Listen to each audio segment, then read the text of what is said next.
Good evening, ladies and gentlemen. Welcome back to another episode here on European Confessions. The following story that you're going to be listening to, it comes from a translation of a message that I received. Strange things indeed, they do happen in this world. The message, it reads like this. Hello, Brother Nash, how are you? Can you please post my own story as hidden identity? I want to confess to you how I sold my semen to this other South African woman that I was working for a husband. I think coming to South Africa was the biggest mistake that I made in my life. But with the economic challenges in our country, where else could I have gone to? I had this other friend of mine, me and my friend, we were at the same teacher's college, and then he migrated and he went to Botswana. Unfortunately, my friend, he was eaten by a lion. True facts. This is what happened. My friend, he went to Botswana with other people from our community, and they were well educated. They said that in Botswana they had heard that they were teachers, English teachers that were needed. So then they went there and they did not have any proper papers. So the only way for them was to go through the forest. So as they were walking in the forest, that was when they were chased by the soldiers and they lost direction, and my friend was attacked. Him and other people that he was with, when they were hiding, they were attacked by lions. By the time that the soldiers got to where they were, then they found out that they were already being eaten by the lions. It was said that it was a big pride of lions that they came across. They did not even stand a chance. When we had the news, I still remember what I was doing on that day.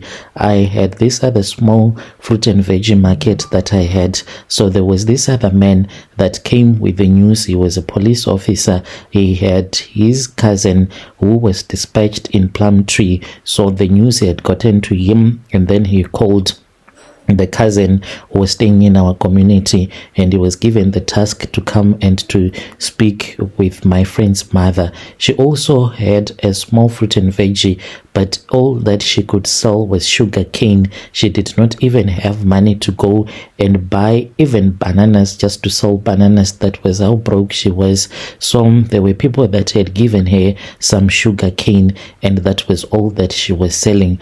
It was very difficult for everyone during those days, because even some of the lecturers that used to teach us at the college where I was studying, they were even now selling in the street, and no one had any hope at all.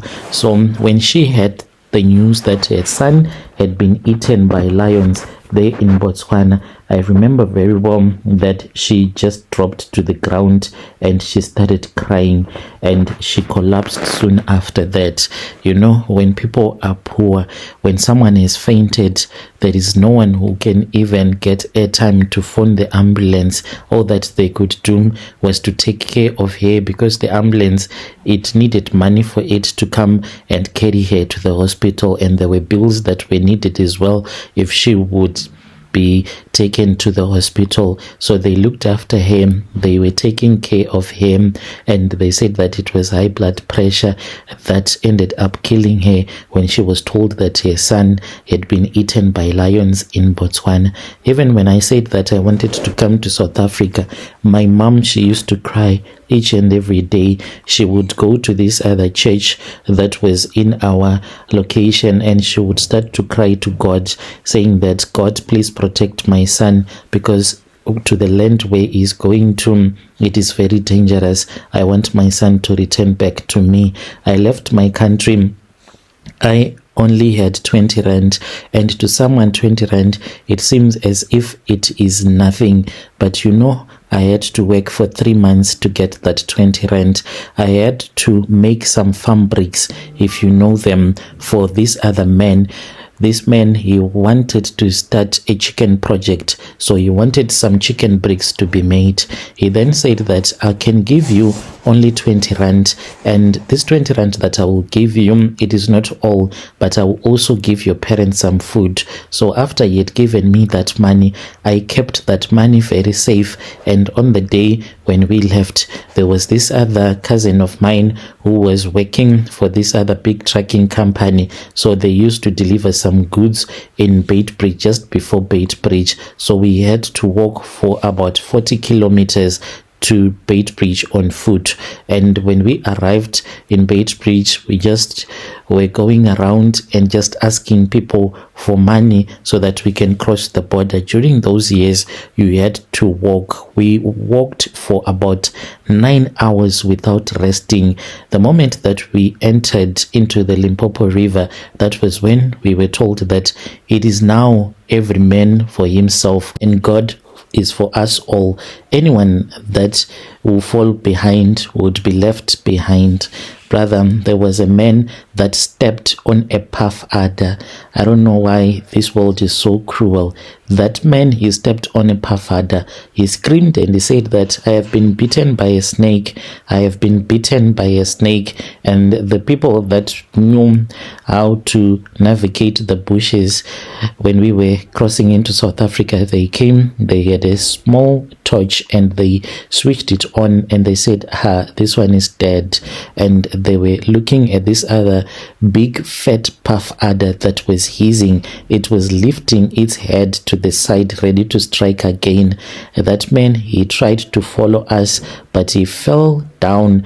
After about 5 minutes, there was no one who was capable of giving him any help or to do anything. We left him where he had fallen and he was crying. What hurt me, even though I was still very young, even had another woman who said that if I was God, this man, I was going to help him so that he won't die, so that he can live to see tomorrow. He was crying and he was saying, what about my children, oh God? What about my wife? You know I am an orphan.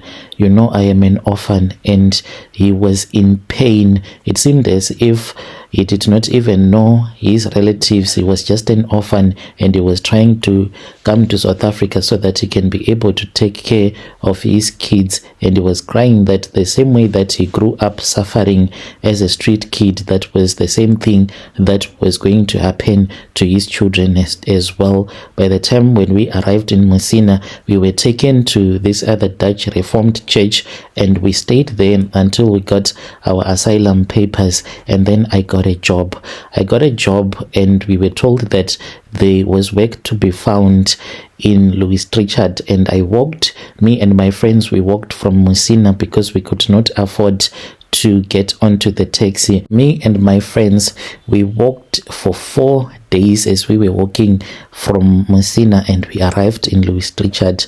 We then got a job. There were these other white people that used to come and pick up people because they had orange farms, and we would go and we would work on their farms. The money that we were getting paid, it was not a lot. After we had raised money, and then we moved to Johannesburg.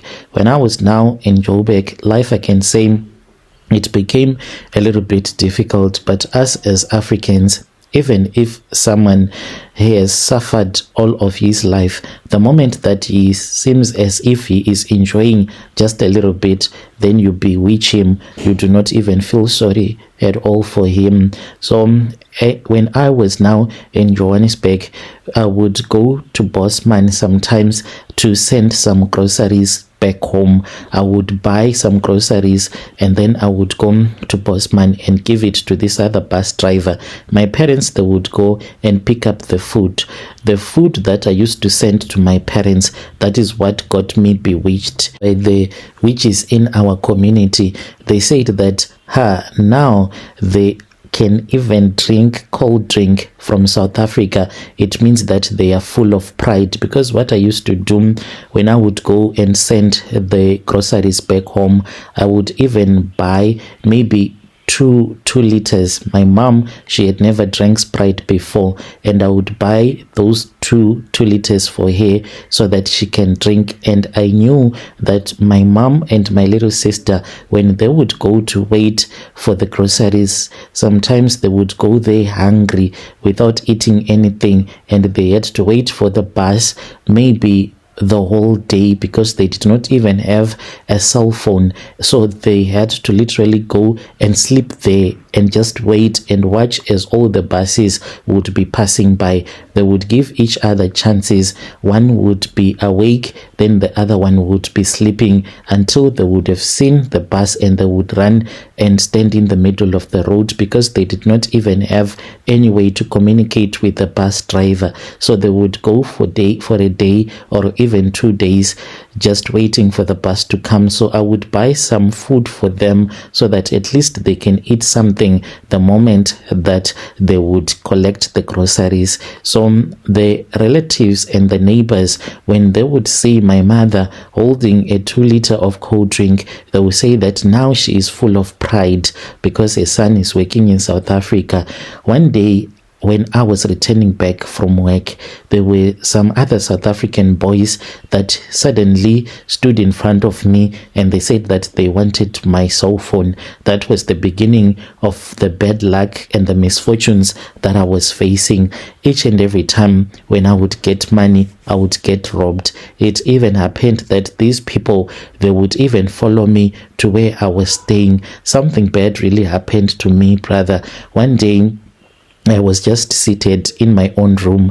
I then said, today is very hot. Let me go and buy something. I then went and I bought something by the spaza shop. And one guy said that he wanted some money from me so that he can buy some lustro. And I told him that I did not have any money. And I was joking with him. I said, why don't you go and work? I was just joking. He was more like a friend to me. I used to give him money so that he can buy the lustro. But on that day, I don't know what made him to be so angry, because I thought that he was going to follow me and I would give him the money. He did not follow me. By the time that I got to the place where I was staying, I then saw 4 boys that were running towards me and they were holding long machete knives. I jumped into the yard and I knew that my life was over the moment that they also jumped. So I picked up a rock. When I picked up a rock, I just threw at them, and one of the boy was hit by the rock and his eye was damaged.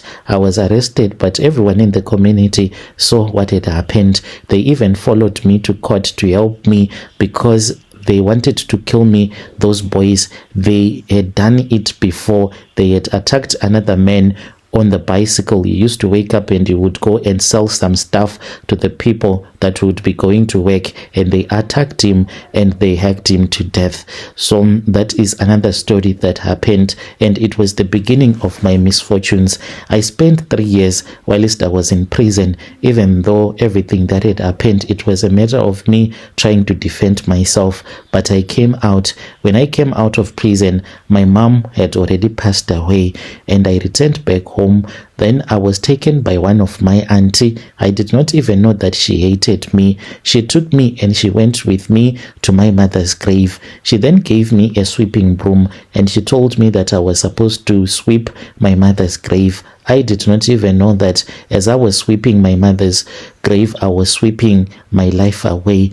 It hurts whenever I think about it. Sometimes I even cry. And when I returned back to South Africa, life became much more tough. Everywhere I would work, the people would hate me and they would even say that I have stolen from them. I even tried to work in the farms, but bad luck was always following me, until I gave up hope and I came back to Joburg and I started working in the construction.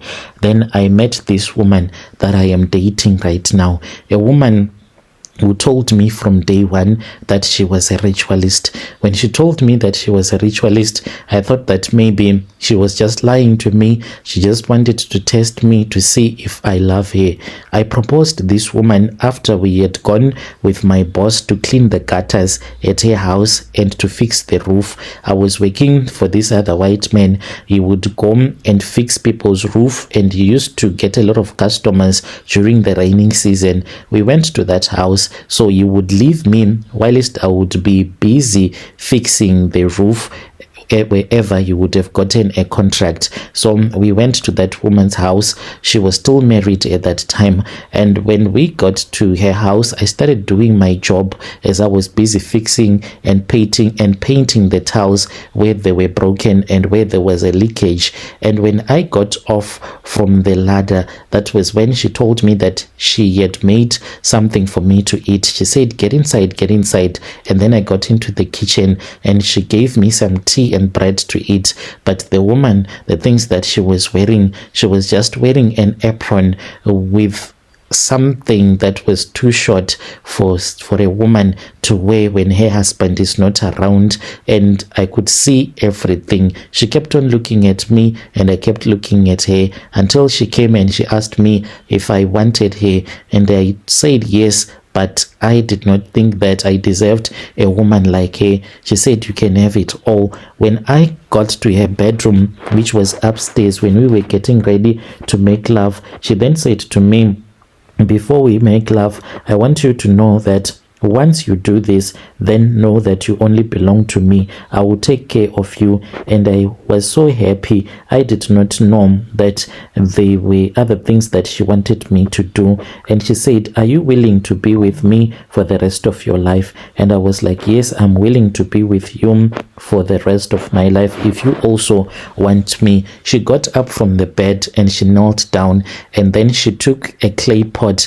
I was shocked when that happened, and I said, and now what are you doing? And then she told me that the clay pot, I was supposed to make love to him, and when I wanted to produce, I was supposed to produce inside that clay pot. And when I looked, I saw that there were some human teeth that were inside there. Like, it was so scary. And I got on top of her, we made love, and she made sure that she was looking at me. When she saw that I was enjoying, she then said, get off from me, and she also got off from the bed, and then she started to play with my manhood, and she was holding the clay pot in another hand was playing with my manhood, directing everything that would come out into the clay pot. I saw the teeth as they were moving, and then the things came out. That is how I sacrificed my sperms to this woman. She told me that she and her husband, because they are business owners,